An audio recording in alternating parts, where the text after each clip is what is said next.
Hello, and welcome back to Bible Wits Bible Corner.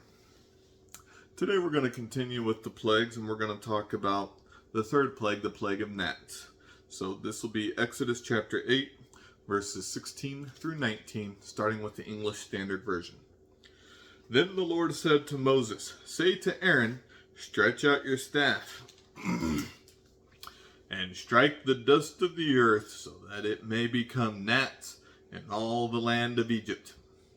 And they did so. Aaron stretched out his hand with the staff and struck the dust of the earth, and there were gnats on man and beast.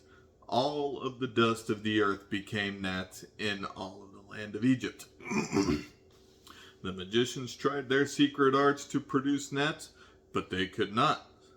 So there were gnats on man and beast.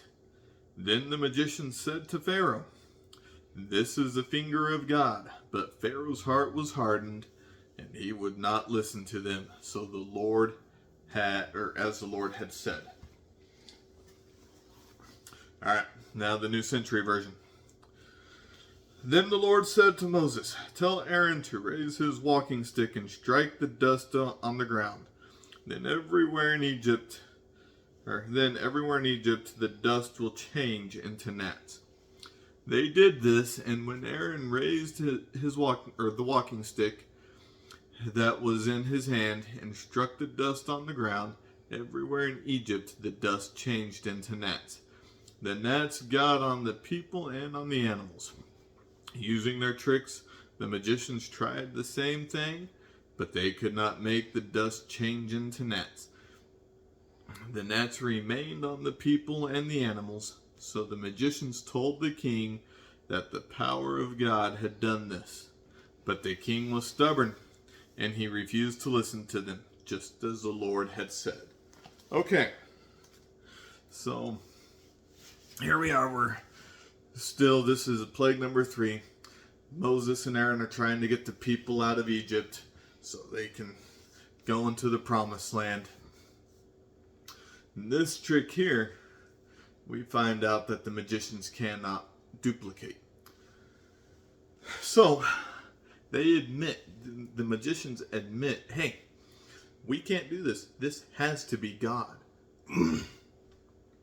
But to my knowledge, they still try to do their own arts, even knowing that God has done this.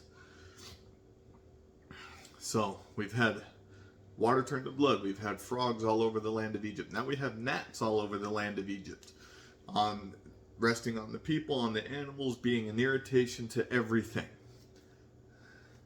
Pharaoh still will not let the people go. Now God has said that this would happen. He has said that Pharaoh's heart would be hardened. And God has a plan, and we're going to see that plan here in a couple of days as to what it was. But sometimes drastic things have to happen in order for people to listen to God. It's not always pleasant, but that's what needs to happen sometimes. I hope you find encouragement in this, and I hope you have a wonderful, God-centered day. Bye.